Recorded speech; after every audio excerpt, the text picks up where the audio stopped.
The stagecoach carrying Zara Bennett lurched to a halt in front of Wallace's only general store, sending up a cloud of dust that caught the afternoon light like golden smoke. And when she stepped down onto the wooden boardwalk in her tattered traveling dress, every eye in that dusty Montana town turned to watch the stranger who would change everything. Zara's legs trembled beneath her skirts after 3 weeks of brutal travel from St. Louis.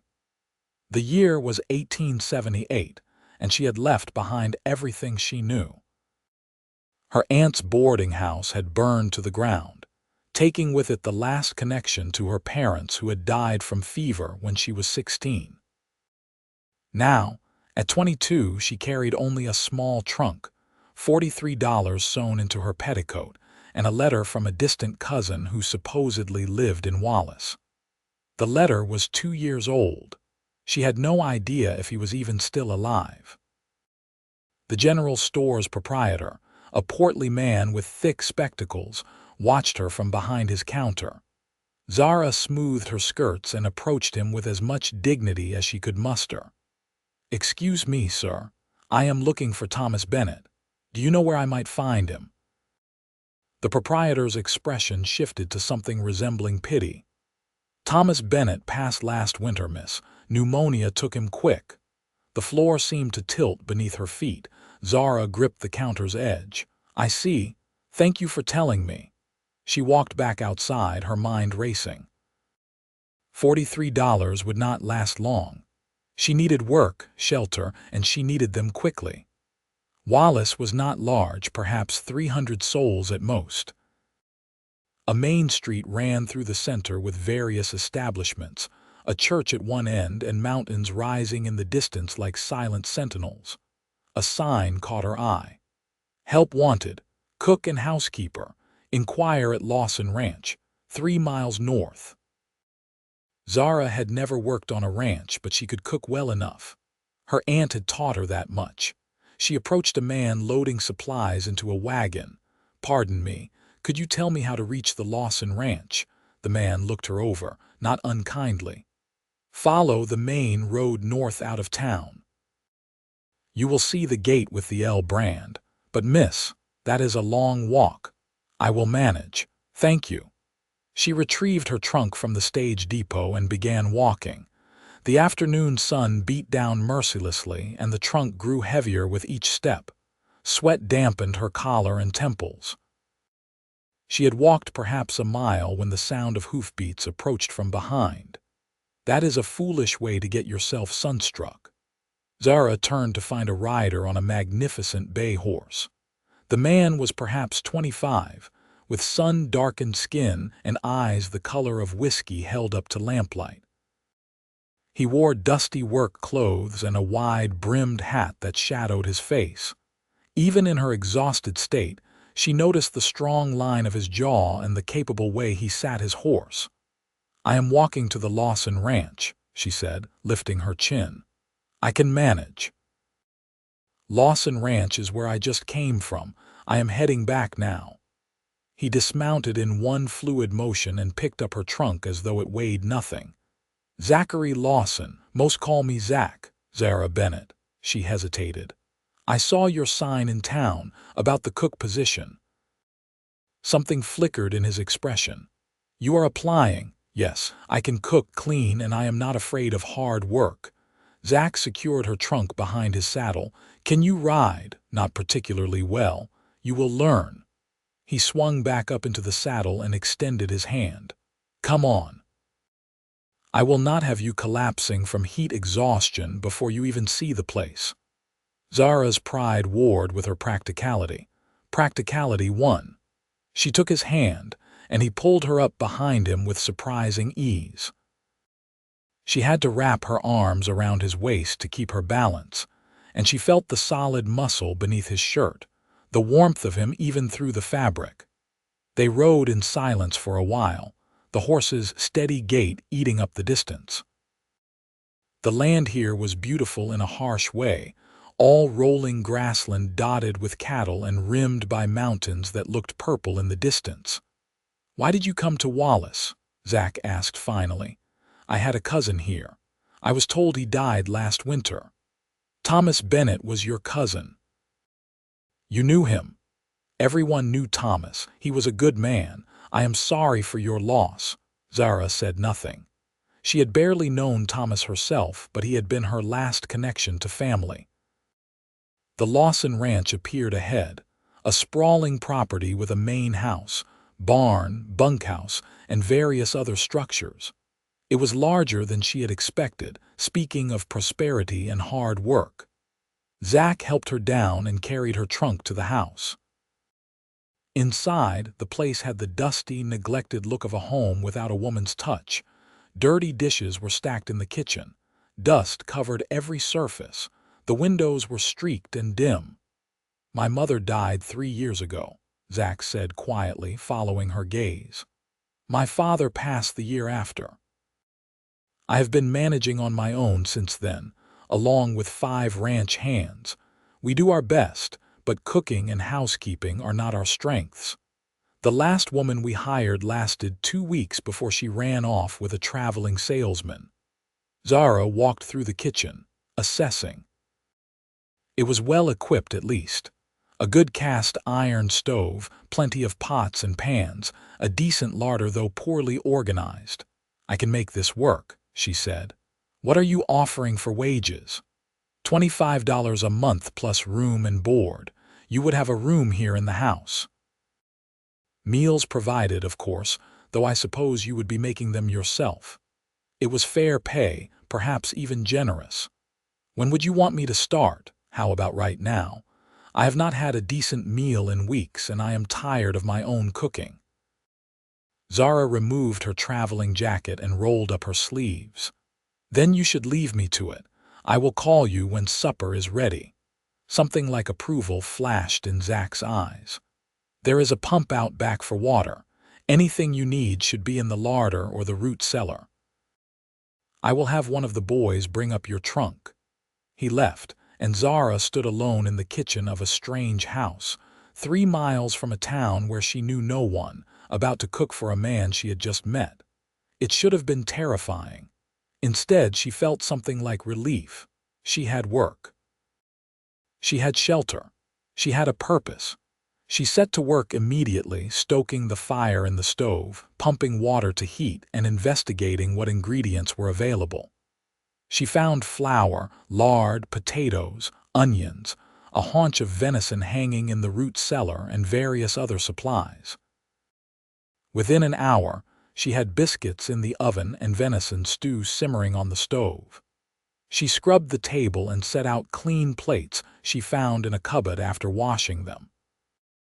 As the sun began to set, painting the Montana sky in shades of orange and pink, she rang the bell she found by the back door. Men came from various directions, all of them stopping short when they saw her. Zach made introductions. There was Pete, the oldest at perhaps 50, with silver threading through his dark hair. Miguel, younger and quick with a smile. Tom and Thomas, brothers who looked so alike they might have been twins. And Jimmy, barely 18 with freckles across his nose and shy eyes. This is Miss Zara Bennett, Zach said. She will be cooking and keeping house. I expect you all to treat her with respect. Yes, sir, boss, they chorused, removing their hats.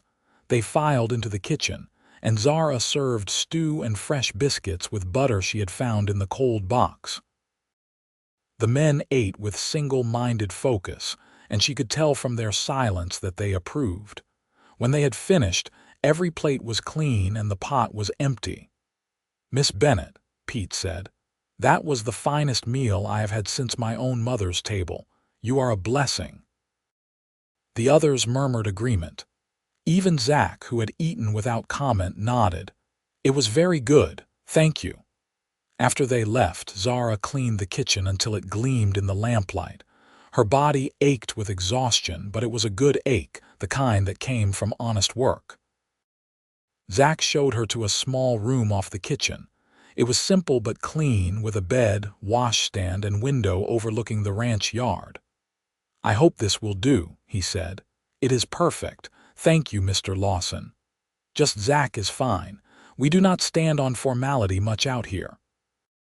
He hesitated in the doorway. "I am glad you came to Wallace, Miss Bennett, Zara," she said. "And I am glad, too." She was asleep within minutes of her head touching the pillow, too exhausted even to fully undress. The days that followed established a rhythm. Zara rose before dawn to make breakfast for the men.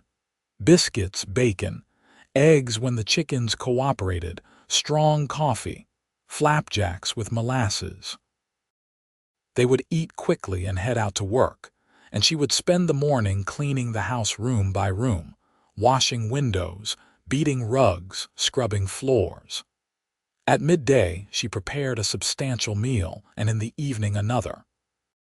Between cooking and cleaning, she tended a vegetable garden she found behind the house, mostly overrun with weeds but salvageable. The work was hard, but she had worked hard all her life. What surprised her was how much she enjoyed it. The house responded to her efforts, transforming from dusty neglect to warm comfort.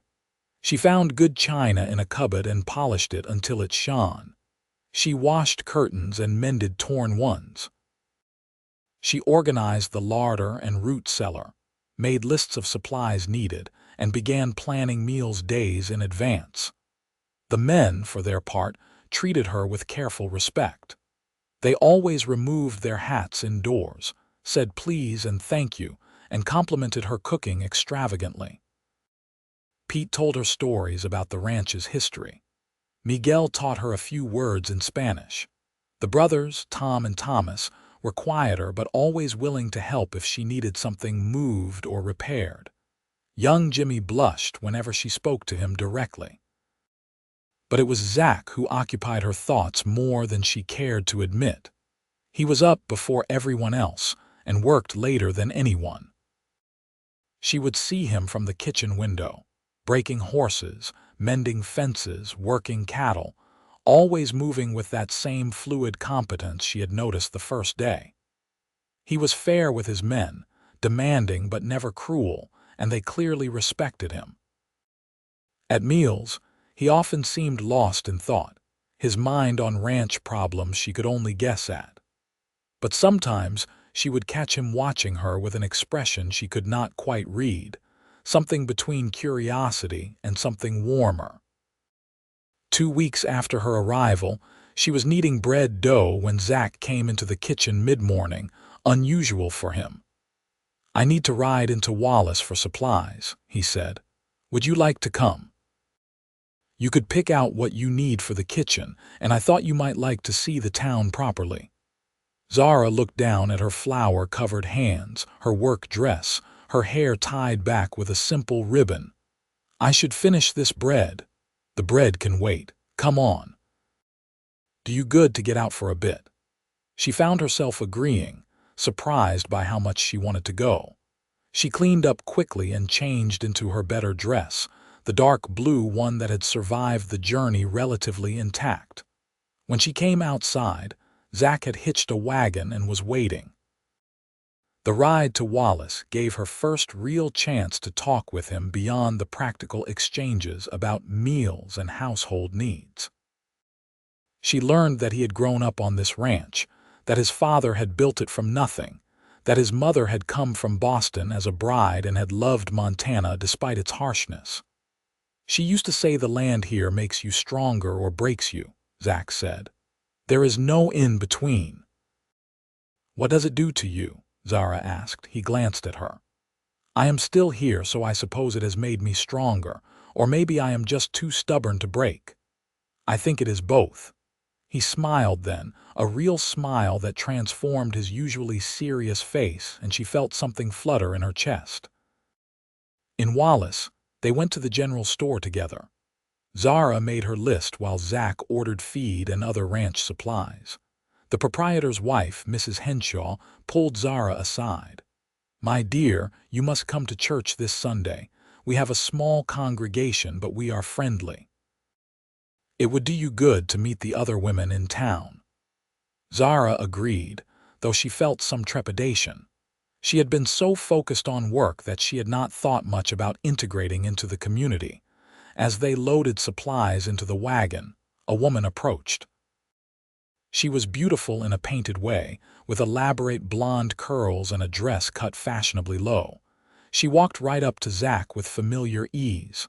"Zachary Lawson, you have been neglecting me." "Hello, Delilah, I have been busy with the ranch. Too busy for old friends." Her gaze slid to Zara with cool assessment.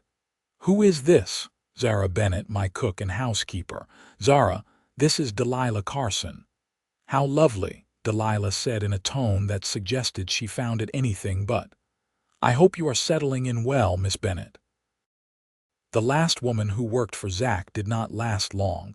Ranch life can be so isolating. "I find it quite pleasant," Zara said evenly. "How resilient of you." Delilah turned back to Zach, placing a hand on his arm. "You really must come to dinner soon. Father would love to see you. And we have much to discuss." "I will try," Zach said, though his tone was non-committal. As they drove away, Zara asked, "Old friend?" "Her father owns the ranch adjacent to mine. She has been in San Francisco for the past few years, only recently returned."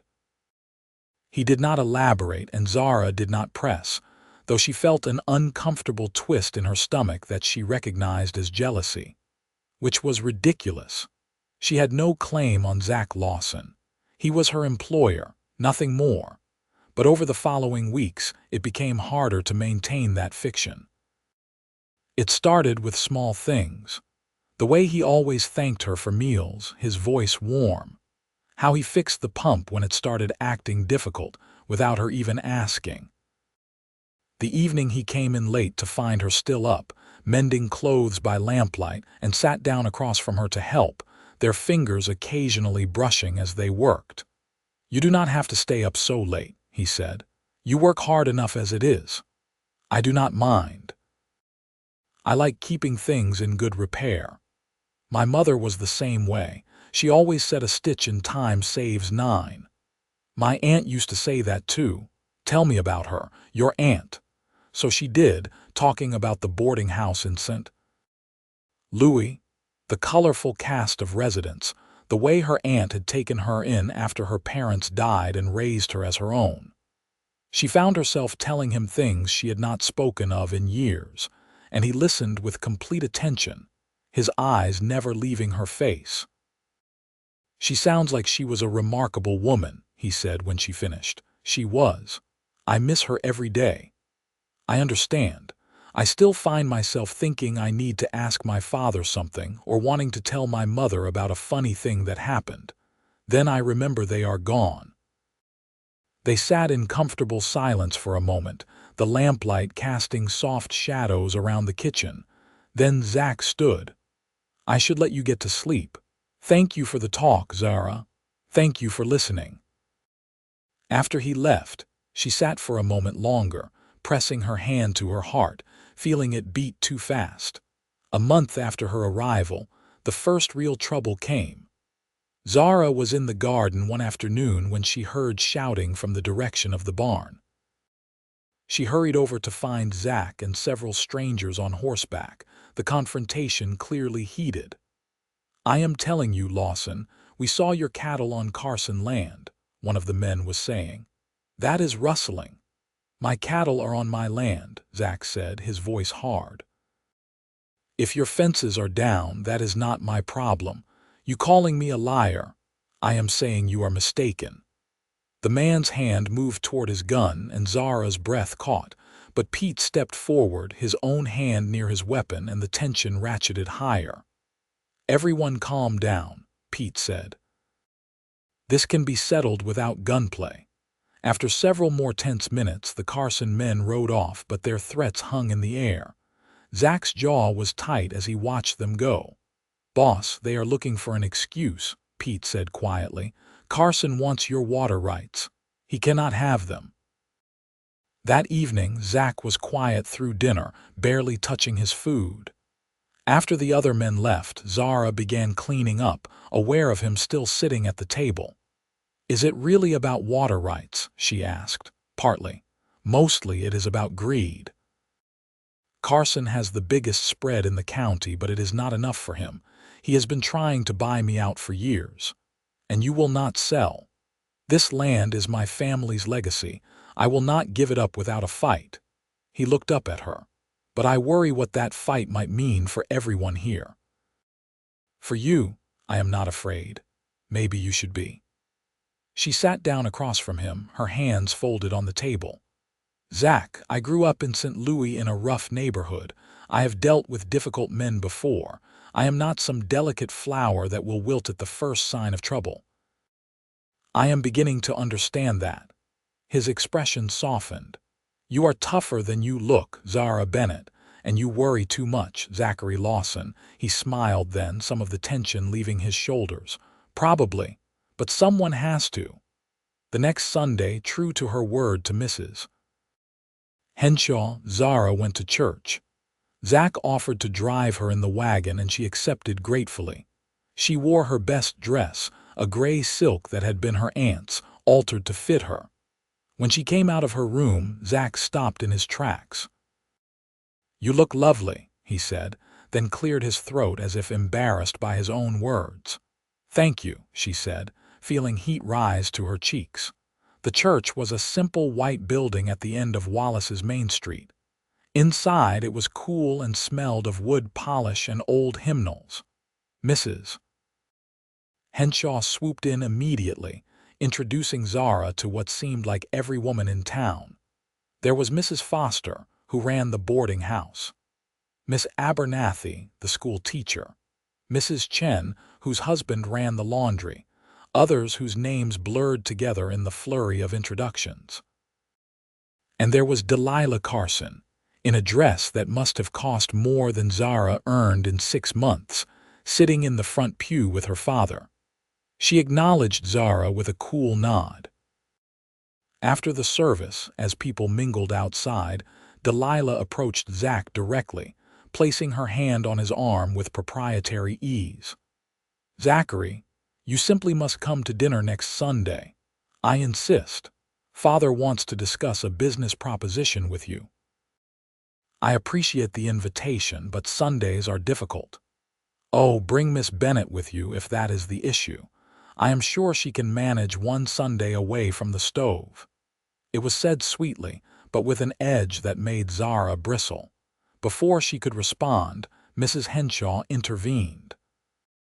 Miss Bennett, we are having a quilting bee next Thursday. Would you like to join us? I would love to, Zara said, grateful for the interruption. On the drive back to the ranch, Zach was quiet. Finally, he said, you do not have to come to any dinner at the Carson place. Delilah can be pushy. Is there something between you two? The question was out before she could stop it. Zach was silent for a long moment. Before she went to San Francisco, there was talk that we might marry. Our families thought it made sense, joining the 2 largest ranches. But she wanted city life, and I could not leave this place. She went away, and I thought that was the end of it. But now she is back. Now she is back, he agreed. But things are different. I am different. He did not elaborate, and Zara did not ask, but something warm unfurled in her chest. The quilting bee was held at Mrs. Henshaw's house, a comfortable home filled with the chatter of women and the smell of fresh baked cookies. Zara had brought scraps of fabric from old clothes she was repurposing, and she joined the circle of women working on a quilt for the church bazaar. So tell us, dear, Mrs. Foster said, how are you finding life at the Lawson Ranch? It must be quite different from St. Louis. It is different, but I like it very much, Zara said honestly. Mr. Lawson and his men are all gentlemen. Zachary Lawson is a good man, Mrs. Henshaw said firmly. His parents raised him right, and that ranch would be worth twice what it is if Carson would stop causing trouble. Now, Emily, Miss Abernathy cautioned, we should not gossip. It is not gossip if it is true. Carson has been trying to force Zach out for years. And now, with Delilah back, probably thinks he can manage it through marriage. Delilah Carson always did think she was better than everyone else, Mrs. Chen added. San Francisco did not improve her any. Zara listened more than she spoke, learning the dynamics of the town, the alliances and tensions. She liked these women, their frankness and warmth. For the first time since leaving St. Louis, she felt like she might be building a community. 2 months into her time at the ranch, Zara realized she was in trouble. Not the Carson kind of trouble, but something far more dangerous. She was falling in love with Zach Lawson. It happened in increments, each small moment building on the last. The way he brought her wildflowers he found on the range, laying them on the kitchen table without comment. How he taught her to ride properly, patient when she was clumsy, encouraging when she started to improve. The evening he came in to find her struggling with a heavy pot and took it from her hands, his fingers lingering on hers longer than necessary. "Let me help," he had said, his voice rough. "I can manage. I know you can, but you do not have to do everything alone." The worst was the morning she came into the kitchen to find him already there, having made coffee. He poured her a cup and handed it to her, and their eyes met, and something passed between them that made her breath catch. "I should start breakfast," she said, flustered. "Zara." Just her name, but the way he said it made her look back.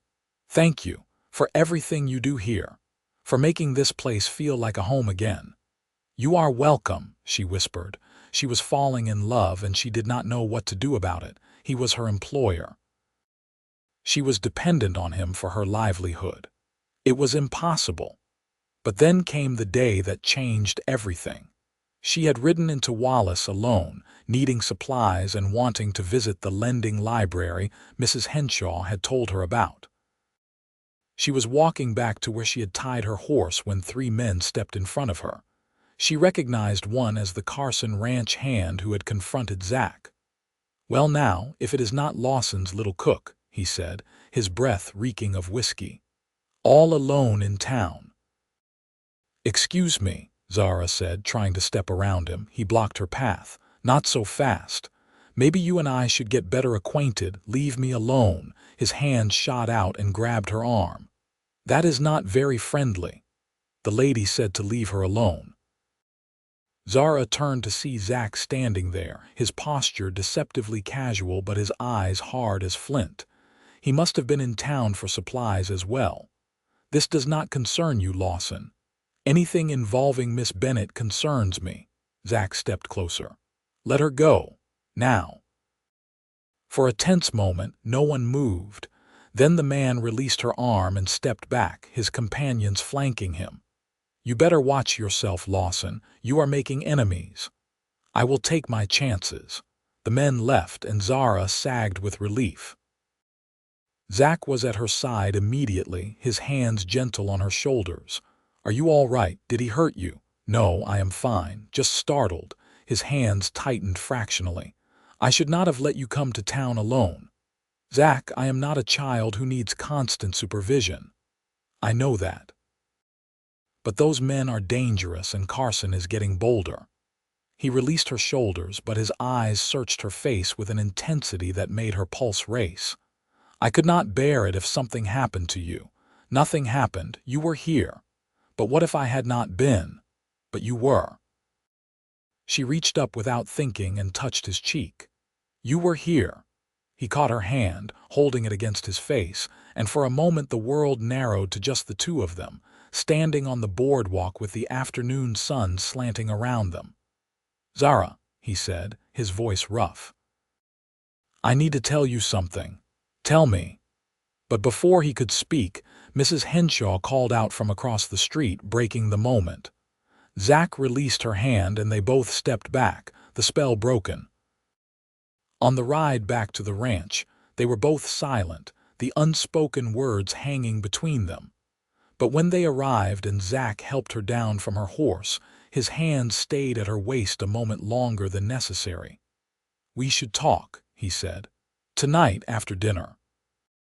"All right," she agreed, her heart hammering. But dinner that evening brought unexpected visitors.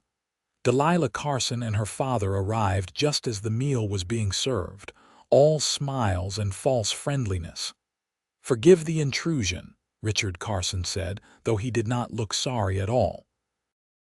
"But I have a proposition for you, Lawson, and I wanted to discuss it without delay." Zach had no choice but to invite them to join the meal. Zara served dinner with forced composure, aware of Delilah's assessing gaze following her every movement. "Your cook is quite competent," Delilah said. "Though I imagine it must be lonely for you out here, Miss Bennett, with only men for company." "I find the company quite pleasant," Zara said evenly. After dinner, the men retired to discuss business while Delilah insisted on staying in the kitchen with Zara. "You know, Miss Bennett, I feel I should be honest with you. Zachary and I have an understanding. Do you?" "Oh yes, our families have been planning our union for years. I went to San Francisco to gain some sophistication, some experience of the world, but I always knew I would come back and marry him. This is all just a matter of time." She gestured around the kitchen. "So you see, your position here is temporary. Once we marry, I will be mistress of this house, and I will have my own staff." Zara's hand stilled in the dishwater. "Has Zach agreed to this?" "He will. Father is making him an offer he cannot refuse. Our combined ranches would be the largest operation in Montana. And Zachary is a practical man." "I think you underestimate him. And I think you overestimate your importance here." Delilah's smile was sharp. "You are the help, Miss Bennett. Do not forget that." After they left, Zara finished cleaning with mechanical movements, Delilah's words echoing in her mind. She was being foolish, reading too much into Zach's kindness. He was her employer. Of course he would marry someone like Delilah, someone from his world, someone who made sense. She was in her room when the knock came at her door. "Zara, may I come in?" She opened the door to find Zach standing there, looking frustrated and tired. "I am sorry about tonight," he said. "That was not how I wanted this evening to go." "It is fine. Did you discuss Mr. Carson's proposition?"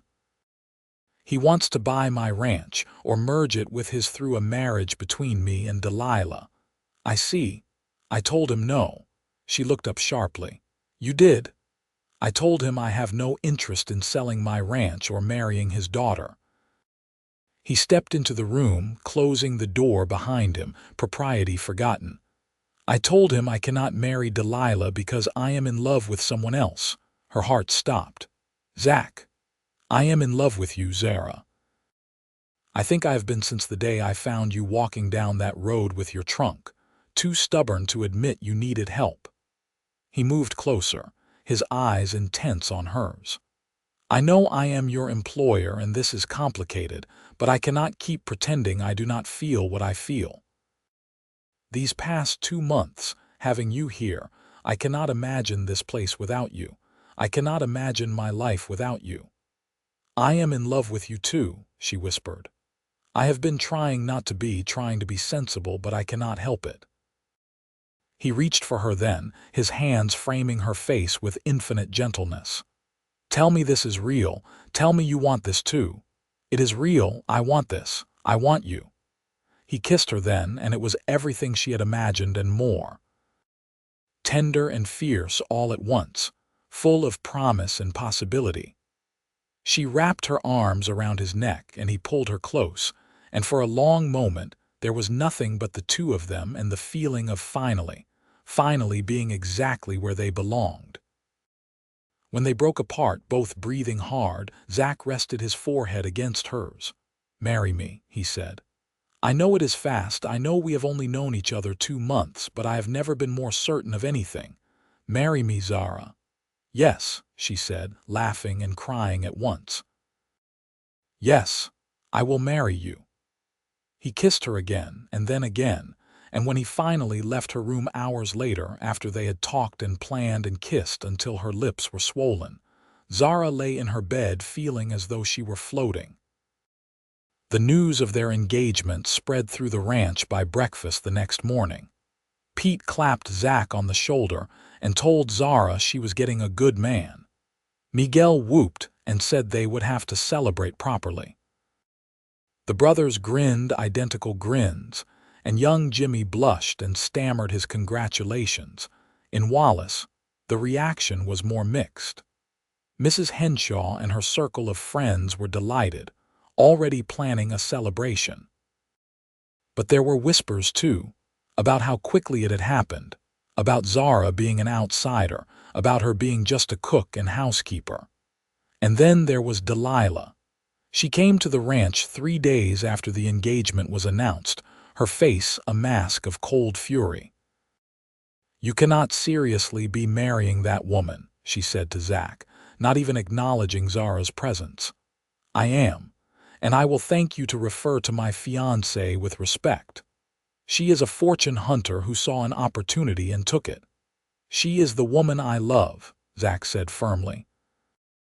"And if you cannot accept that, you are not welcome here. My father will not stand for this. He will make trouble for you. Your father has been making trouble for me for years. This changes nothing." After Delilah left, Zara stood in the kitchen, her hands shaking slightly. Zach came to her immediately, pulling her into his arms. "Do not listen to her," he said. "She is angry and lashing out. She is right about one thing.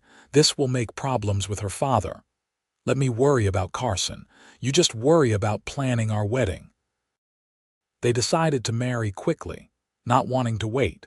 The ceremony was planned for 4 weeks away at the church in Wallace. Mrs. Henshaw and her friends took charge of the preparations with enthusiasm, though Zara insisted on keeping things simple. "I do not need a fancy wedding," she told Mrs. Henshaw. "I just need Zach." "Every bride deserves a proper celebration," Mrs. Henshaw insisted. "Leave it to us." The weeks before the wedding were busy and happy. Zara continued her work at the ranch, though now she wore Zach's mother's ring on her finger, a simple gold band with a small ruby. In the evenings after dinner, she and Zach would sit together on the porch making plans for their future. "I want to expand the herd," Zach said one evening. "Maybe add some sheep too. And I have been thinking about damming that creek on the north pasture, make a proper pond." "That sounds good." "And I would like to enlarge the garden, maybe keep more chickens." Mrs. Henshaw said her sister might have some laying hens to sell. "Whatever you want," he said, pulling her close and kissing her temple. "I just want you happy. I am happy. Happier than I ever thought possible." But trouble was brewing. A week before the wedding, several of Zach's cattle were found dead, poisoned. Then fences were cut on the north pasture, and half the herd wandered onto Carson land before they could be rounded up. When Zach went to retrieve them, Carson accused him of trespassing and threatened to involve the law. "This is escalating," Pete said grimly. "Carson is trying to provoke you into something stupid." "I will not give him the satisfaction," Zach said, though Zara could see the strain in his face. 3 days before the wedding, Richard Carson himself rode up to the ranch house. Zara watched from the kitchen window as he and Zach spoke, their conversation clearly heated. Finally, Carson rode off and Zach came inside, his expression dark. "What did he want?" Zara asked. "One last attempt to buy the ranch. He offered twice what it is worth." Zach poured himself a drink, his hand not quite steady. "When I refused, he told me I was making a mistake, that I would regret choosing you over good sense." Zara felt something cold settle in her stomach. "Maybe you should reconsider," he looked at her sharply. "What? If marrying me is going to cost you everything you have worked for, maybe we should wait. Maybe we should think about this more carefully." "No." He was across the room in 3 strides, taking her by the shoulders. "Do not let Carson get in your head. I do not care what threats he makes. I am marrying you in 3 days and nothing he does will change that. But the ranch, your livelihood, everything could be at risk. Then we will face that risk together." His hands gentled on her shoulders. "Zara, listen to me. I have spent my whole life on this ranch, working this land, building something lasting. but none of it means anything without you. The ranch is just dirt and cattle and work. You are everything that matters." She searched his face, seeing only certainty there. "You are sure?" "I have never been more sure of anything in my life." The wedding day dawned clear and beautiful, the Montana sky an impossible blue. Zara dressed in the room she would be leaving as a single woman, wearing a dress that Mrs. Henshaw and the other women had helped her make. It was simple white cotton with lace at the collar and cuffs, but she felt beautiful in it. Mrs. Henshaw helped her with her hair, pinning it up and weaving through it the same wildflowers Zach had brought her so many times. "You look lovely, dear," Mrs. Henshaw said, tears in her eyes. "Zachary is a lucky man." "I am the lucky one," Zara said softly. Pete drove her to the church in the wagon, decorated with ribbons by the ranch hands. When they arrived, the church was full. It seemed like everyone from Wallace and the surrounding ranches had come, curious to see the woman who had captured Zachary Lawson's heart.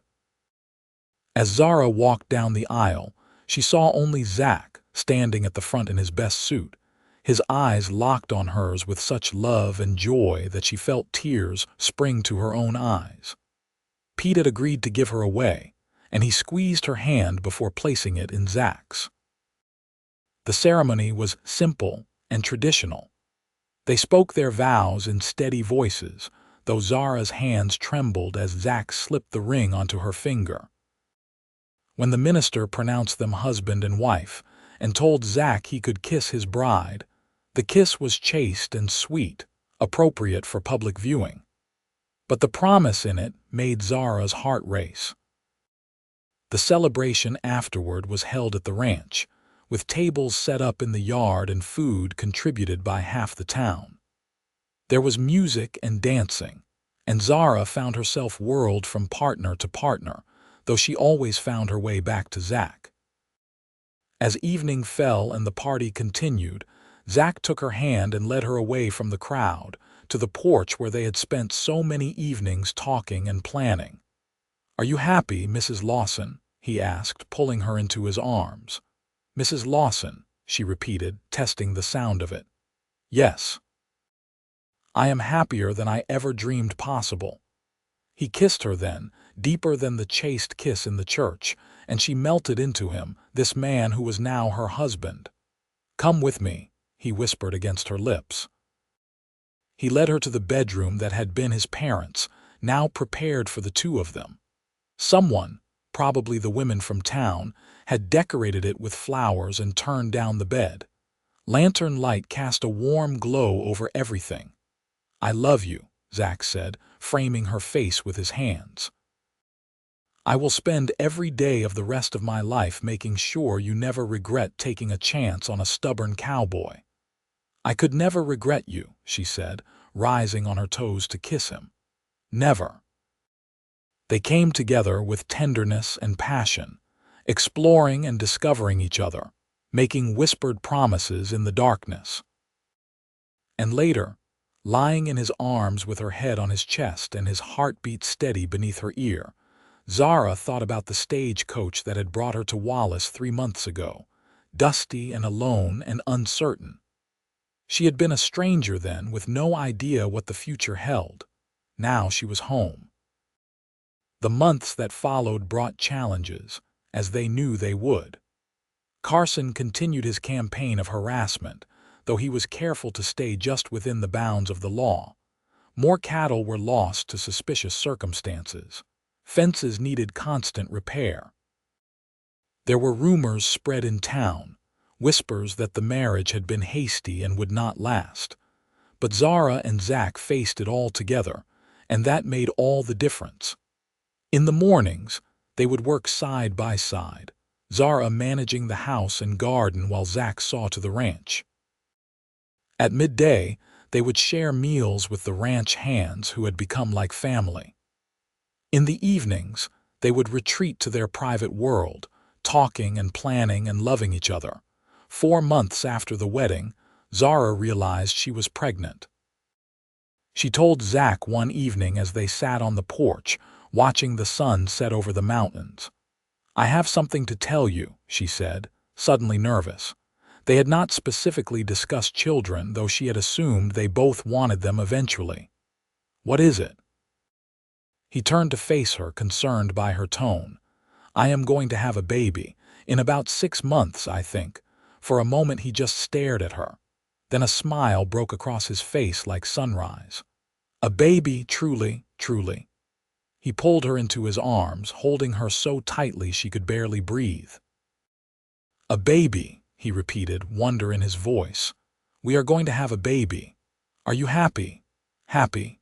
He pulled back to look at her, and there were tears in his eyes. "Zara, I am overwhelmed. This is everything I ever wanted but was afraid to hope for." The pregnancy progressed smoothly, though Zara found herself tired more easily. The women in town rallied around her, bringing baby clothes and advice. Mrs. Henshaw knitted tiny booties and caps. Even young Jimmy shyly presented her with a carved wooden rattle he had made. Zach was protective to the point of being overprotective, trying to keep her from doing any heavy work. She had to remind him repeatedly that pregnancy was not an illness, and she was perfectly capable of continuing her normal activities, within reason. 6 months after the wedding, Zara realized with a start that it was true what Zach had said that day. She could not remember what life had been like before. Before Wallace, before the ranch, before him. Her life in St. Louis seemed like a dream, distant and unreal. This was real, this life they were building together, this family they were creating. Winter came early that year, snow blanketing the ranch in white. The work was harder in the cold, but there was beauty in it too. Mornings when she would wake to find frost painting patterns on the windows. Evenings by the fire with Zach's arms around her and their baby moving beneath her ribs. Her time came in late February, during a howling snowstorm that trapped them all inside. Mrs. Henshaw had come to stay a few days earlier, anticipating the birth, and it was her steady presence that guided Zara through the long hours of labor. Zach paced the kitchen like a caged animal while Zara labored in their bedroom. Finally, after what seemed like an eternity, a baby's cry split the air. Mrs. Henshaw opened the bedroom door, beaming. "You have a son, Zachary. A fine, healthy boy." Zach was in the room in seconds, at Zara's side, looking down at the tiny bundle in her arms with an expression of absolute awe. "A son," he whispered. "We have a son." The baby had Zach's dark hair and Zara's nose, and when he opened his eyes, they were the same whiskey color as his father's. They named him Zachary Thomas Lawson, after his father and Zara's cousin. The weeks after little Thomas's birth were exhausting but joyful. Zara was amazed by how much love she could feel for such a small person, and by how natural Zach was with him. He would pace the floor in the middle of the night, soothing the crying baby, or sit for hours just watching him sleep, wonder on his face. Spring came, bringing new life to the ranch. The herd had survived the winter well, and new calves were being born daily. The garden began to green up, and Zara, with Thomas in a sling against her chest, began planting. One afternoon in April, about 3 months after Thomas's birth, Pete came riding in fast, his face grim. "Boss, you need to see this." Zach followed him to the north pasture, and what he found there made his blood run cold. Someone had cut the fences again, but this time they had done more. They had fouled the water source with dead animals, making it unusable. It was a deliberate act of sabotage, and it would cost him dearly. He rode to the Carson ranch immediately, not bothering to hide his fury. Richard Carson met him in the yard, Delilah at his side. "This has to stop," Zach said, fighting to keep his voice level. "Whatever grievance you have with me, take it up directly. But these acts of sabotage are destroying my livelihood and endangering my family." "I do not know what you are talking about," Carson said. though his smile suggested otherwise. "If you are having trouble managing your ranch, perhaps you should consider my offer to buy you out. It still stands. I will never sell to you." "Then I suppose your troubles will continue." Carson's smile widened. "Though they might end if you were to reconsider your marriage. Divorce the girl, marry my daughter as was always intended, and I will make your problems disappear." Zach's hand moved toward his gun before he could stop himself. Pete, who had ridden with him, placed a warning hand on his arm. "You stay away from my wife and son," Zach said, his voice deadly quiet. "If anything happens to them, if they are harmed in any way, I will hold you personally responsible, and consequences be damned." He rode home, his mind racing. The situation was escalating beyond harassment now. Carson was not just trying to force him out, he was actively destroying the ranch. And worse, he had mentioned Zara and Thomas directly. That was a threat, however veiled. That evening, after Thomas was asleep and they were alone, Zach told Zara what had happened. "We need to be careful," he said. "I do not trust Carson. He is becoming desperate, and desperate men are dangerous." "What are we going to do?" "I am going to talk to the sheriff in the morning, get some of this on record, and I am going to hire another hand or two, men who can help keep watch. I will not let anything happen to you and Thomas." But the next morning brought news that changed everything. The sheriff rode out to the ranch himself, his face grave. "Zach, I thought you should know. Richard Carson died last night. Heart attack, the doctor said." Zach stared at him, shocked. "He is dead."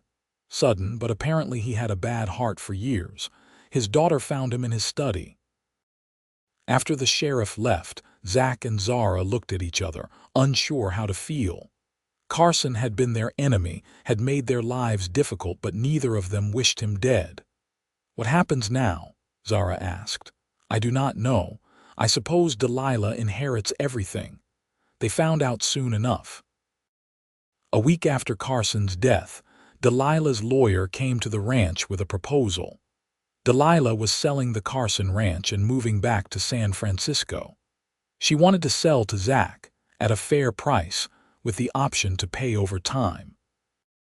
Miss Carson felt this was what her father would have ultimately wanted, the lawyer explained. The two ranches merged into one, as he had always hoped, just not in the way he imagined. It was an opportunity too good to pass up. The combined properties would make them one of the largest operations in Montana, but it would also stretch them financially for years to come. "What do you think?" Zach asked Zara that evening after they had discussed the numbers and possibilities. "I think it is a huge risk. But I also think it is the right thing to do. This is what you have been working toward, a legacy to leave our son and any other children we might have." "Other children," he smiled. "Are you planning on having more?" "I would not mind," she said, smiling back. "In a year or two, perhaps." They accepted Delilah's offer. The process of merging the two ranches took months of hard work. They hired more men, expanded the house to accommodate a larger operation, and slowly but surely built something remarkable. 2 years after Thomas's birth, their daughter arrived. They named her Charlotte Rose, after Zach's mother. She had Zara's dark hair and Zach's fierce spirit, and from the moment she could walk she was toddling after her father and older brother, determined to be part of everything. The ranch prospered under their joint management. Zach handled the cattle and horses, while Zara managed the household, the accounts, and increasingly, the business side of things. She had a head for numbers and negotiations that surprised even her, and neighboring ranchers learned that Mrs. Lawson was as sharp a businesswoman as her husband was a rancher. 3 years after Charlotte, twin boys arrived, Samuel and Nathan. The house was chaos now, full of children's laughter and the constant activity of a working ranch. They added rooms to accommodate the growing family, and hired a young woman from town to help Zara with the children and housework. Sometimes, in quiet moments, Zara would think back to that dusty afternoon when she had stepped off the stagecoach in Wallace. She had been so alone then, so uncertain of her future. She could never have imagined this life, this abundance of love and family and purpose. One evening, when the children were finally asleep and she and Zach sat on the porch as they had so many times before, she said as much to him. "Do you remember the day we met?" she asked. "When you found me walking down that road with my trunk?" "Of course I remember. I thought you were the most stubborn woman I had ever met, refusing to admit you needed help." "I was terrified," she admitted, "but trying not to show it. I had nothing, no one. I did not know what I was going to do. And now," he pulled her close, his arm around her shoulders, "now I have everything, more than I ever dreamed possible." She turned to look at him in the fading light. "6 months after I arrived, I remember thinking that I could not remember what life was like before you, before this. And now, 7 years later, that is even more true. You are my entire world, Zach. You and our children and this life we have built together." "You are my world too," he said softly, pressing a kiss to her temple. "When you stepped off that stagecoach, I had no idea you were going to change everything. But from the moment I met you, I knew you were different. Special. I think even then, some part of me knew you were going to be my future. Your stubborn, sometimes infuriating future," she teased. "My perfect future," he corrected, turning her face to his and kissing her gently. "Every single day with you is a gift, Zara, even the hard days, especially the hard days, because we face them together." They sat in comfortable silence, watching the stars emerge in the darkening sky. Somewhere in the house, one of the twins began to cry and they both sighed. "I will go," Zach said, standing. "We will both go," Zara replied, taking his hand. They walked into their home together, to soothe their crying child, to check on the others, to continue building the life they had created from nothing but love and determination. Years continued to pass, each one bringing new challenges and new joys. The ranch expanded further. Thomas grew into a capable young man who loved the land as much as his father did. Charlotte proved to have her mother's business sense and her father's way with horses. The twins were inseparable, always getting into mischief but loyal to their core. When Thomas was 16, he asked his father, "How did you know Mother was the one? How did you know you wanted to marry her?" Zach, mending a fence with his son's help, paused to consider the question. "I suppose I knew because I could not imagine my life without her. Before your mother arrived, I was just going through the motions, working the ranch because it was what I knew, what was expected. But I was not really living. She changed that. She made me want to build something more, to create a real home, a family, a legacy. She gave me purpose beyond just survival. But you only knew her a few months before you got married. True. And I will not say it was not a risk. But sometimes, son, when something is right, you just know. Your heart knows even if your head is still trying to catch up. And every day since then has proved that my heart was right." Thomas smiled. "I hope I find someone like that someday. You will. And when you do, do not let anything stop you from fighting for her." At 17, Thomas took over more and more of the ranch responsibilities, giving Zach time to work on other projects. Charlotte, at 15, kept the ranch accounts with her mother and was already talking about expanding their horse breeding program. The twins, 13 now, were still finding their way but showed promise in everything they tried. One spring evening, 20 years after Zara had arrived in Wallace, she and Zach stood on their porch watching the sun set. The ranch spread out before them, larger and more prosperous than either had dreamed possible. The house was full of sounds, their children, and now the ranch hands' families who lived on the property, a whole community they had built together. "You ever miss St. Louis?" Zach asked, a question he had never posed before. Zara considered it. "No, that life was not really mine. It was survival, existing from one day to the next. This is living. This is home. These people, this land, this is where I was always meant to be. I just had to take that long, dusty road to find it. I am glad you did. I am glad you were stubborn enough to walk to my ranch in the heat with a trunk full of belongings. I am glad you were kind enough to stop and offer me a ride. I am glad you said yes. I am glad you asked me to marry you. I am glad you said yes to that too." They laughed together, and Zach pulled her into his arms, holding her close as the Montana sky blazed orange and pink and purple. "I love you, Zara Lawson. I have loved you for 20 years, and I will love you for 20 more and 20 after that, and however many years we are granted together." "I love you too," she whispered. "Always." Inside, Charlotte called that dinner was ready. Their family was waiting. But for a moment longer, Zach and Zara stood together on the porch. Two people who had found each other against all odds, who had built a life and a legacy together, who had loved through hardships and celebrated joys, who had created something lasting and true. She had arrived as a stranger, dusty and desperate and alone. 6 months later, Zach could not remember life before her, could not imagine life without her. And now, 20 years later, that feeling had only deepened.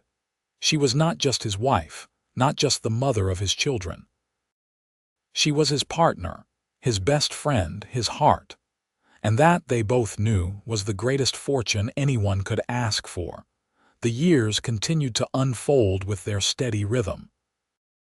Thomas married a woman from a neighboring ranch, a kind and capable girl named Rebecca, and they built a house on the far side of the property. Within a year, they gave Zach and Zara their first grandchild, a boy they named Zachary Jr. Charlotte, true to her word, expanded the horse breeding program into one of the most respected in Montana. She traveled to shows and sales, always returning with stories and new ideas. She married at 23 to a horse trainer from Colorado, and they made their home at the ranch as well, building a house near the stables. The twins took different paths. Samuel went east to study law, eventually becoming a lawyer who specialized in land rights and water law, invaluable knowledge as the West continued to develop. Nathan stayed on the ranch, working alongside his father and brother, learning every aspect of the operation. As Zach and Zara grew older, they gradually stepped back from the day-to-day operations, though they never truly retired. They were always available for advice, for help, for the wisdom that came from years of experience. But mostly, they enjoyed watching their children and grandchildren carry on what they had built. One afternoon, when Zara was 52 and Zach 55, they took a rare day just for themselves. They packed a lunch and rode out to the north pasture, to the spot where they had once stood looking at Carson's sabotage, where everything had seemed so impossible. Now that pasture was green and thriving, full of healthy cattle. The poisoned water source had long since been cleaned and was now a beautiful pond surrounded by cottonwood trees. They spread a blanket in the shade and ate their lunch, talking about everything and nothing, about the children and grandchildren, about improvements needed on the South Range, about the new foal Charlotte was so excited about the letter they had received from Samuel, who might be coming home for Christmas.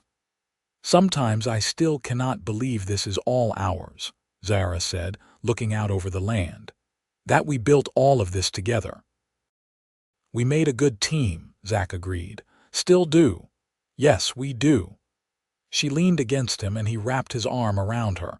They sat in comfortable silence, the kind that only comes after decades of knowing someone completely. "Zach," she said after a while, "thank you. For what?" "For stopping that day, for offering me a ride, for giving me a chance, for loving me, for all of this." She gestured at the land around them, but she meant more than just the physical space. She meant the life, the family, the love. "Zara Lawson, you do not need to thank me for loving you. It is the easiest thing I have ever done." He turned to kiss her, and even after all these years, she felt her heart flutter the same way it had the first time. They rode back as evening approached, hand in hand when the terrain allowed it, together even when it did not. The house came into view, lights glowing warm in the windows, smoke rising from the chimney. They could hear children's laughter, probably their grandchildren playing before dinner. As they dismounted and walked toward the house, Zach paused, turning to really look at Zara. Her dark hair was threaded with silver now. There were lines around her eyes and mouth, earned through years of laughter and worry and life. She was still beautiful to him, more beautiful even than the young woman who had stepped off that stage coach so many years ago. "What is it?" she asked, catching his look. "Just thinking about how lucky I am, how lucky I have always been since the day you came to Wallace. We have both been lucky, lucky to find each other, lucky to build this life together." "Yes," he agreed, "lucky and grateful and blessed." They walked into their home together, into the warmth and noise and love of their family. Their son Thomas was there with Rebecca and their 3 children. Charlotte had come up from the stables with her husband and there too. The twins had both come home for the weekend, Nathan with his new wife and Samuel alone but happy. Dinner was loud and chaotic, the long table full of people and food and conversation. Zara and Zach sat at the head of the table, watching their children and grandchildren, listening to the stories and laughter, and feeling deeply content. After dinner, when the dishes were cleared and the children were playing, Thomas stood up with his glass raised. "I would like to make a toast," he said, "to my parents who built all of this from nothing, who taught us the meaning of hard work, dedication, and most importantly, love. Happy 30th anniversary, Mother and Father." 30 years, Charlotte exclaimed. "I had not realized it was today." "We did not make a fuss," Zara said. "We do not need grand celebrations. We have everything we need right here." "Still," Thomas insisted, 30 years deserves to be marked. To the best parents anyone could ask for and the finest example of a marriage any of us could hope to emulate." "To Mother and Father," the others chorused, raising their glasses.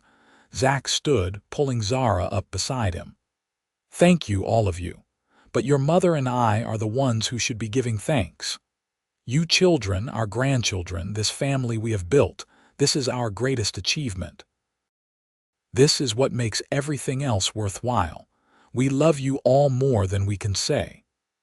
He kissed Zara then, in front of all their children and grandchildren, a kiss that held 30 years of love and partnership and devotion. And when they broke apart, there was not a dry eye in the room. Later that night, alone in their bedroom, Zara brushed out her silver-streaked hair and watched Zach in the mirror as he prepared for bed. 30 years. 3 decades of marriage, of building a life together, of facing challenges and celebrating triumphs. "Do you remember what you said to me on our wedding night?" she asked. "I said a lot of things on our wedding night," he replied with a grin that made her laugh. "You said you would spend every day of the rest of your life making sure I never regretted taking a chance on a stubborn cowboy." "I remember. Have I succeeded?" She turned to face him. "Zachary Lawson, I have never regretted you for a single moment, not even when you were being impossibly stubborn or overprotective or refusing to listen to reason." "So most of the time then, most of the time," she agreed, laughing. "But I love you anyway. I love you more now than I did 30 years ago, which I would have said was impossible. But love grows, I have learned. It deepens and strengthens and becomes something richer with time." He crossed to her, taking her hands in his. "I feel the same." When I think back to that young man who saw you walking down the road that day, I almost do not recognize him. He had no idea what love really meant, what marriage really was. He had no concept of how much joy and pain and beauty and struggle were waiting for him. But he was smart enough to take a chance on you, and that made all the difference.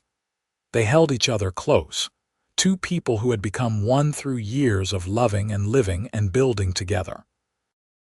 And as they lay down to sleep, Zara thought about the strange and wondrous path that had brought her here, from St. Louis to Wallace, from stranger to wife to mother to grandmother, from lost and alone to found and whole. She had arrived as a stranger with nothing but a trunk and hope. And she had found everything she had never known she was looking for. The years continued as years do. There were more grandchildren and eventually great-grandchildren. There were losses, too. Pete passed peacefully in his sleep at 78. Mrs. Henshaw died at 82, surrounded by the town she had loved and served. But there were also weddings and births and celebrations, the cycle of life continuing in its endless pattern. Zach and Zara grew old together, their hair silver, their hands marked by decades of work, their faces lined but content. They still took rides together when they could, though they did not go as far or as fast as they once did. They still sat on the porch in the evenings, watching the sun set over land that 4 generations now called home. On Zara's 75th birthday, the family threw a grand celebration.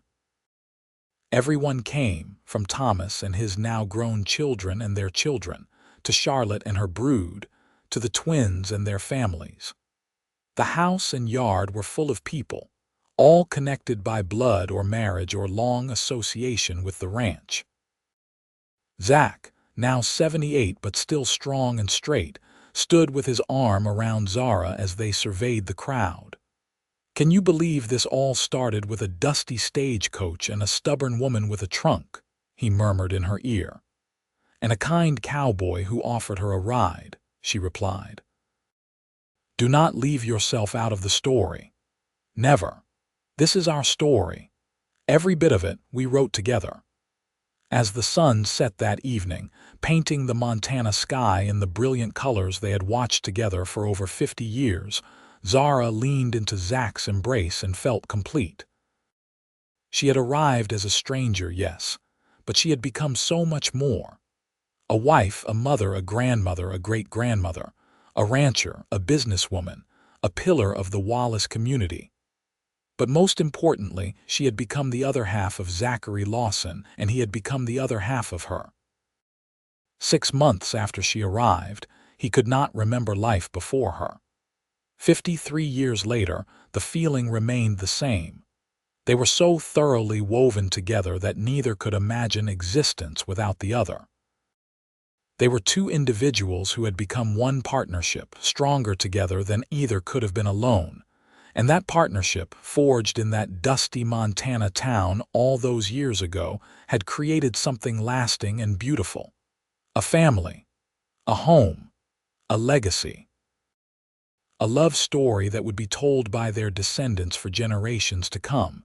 As the celebration continued around them, Zach pulled Zara closer and whispered, "I love you, Zara Bennett Lawson. Today, tomorrow, and forever."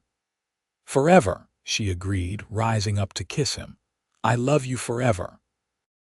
And under the vast Montana sky, surrounded by the family they had created and the land they had nurtured, they stood together as they always had, as they always would, two hearts beating as one, a stranger and a cowboy who had found in each other everything they had ever needed.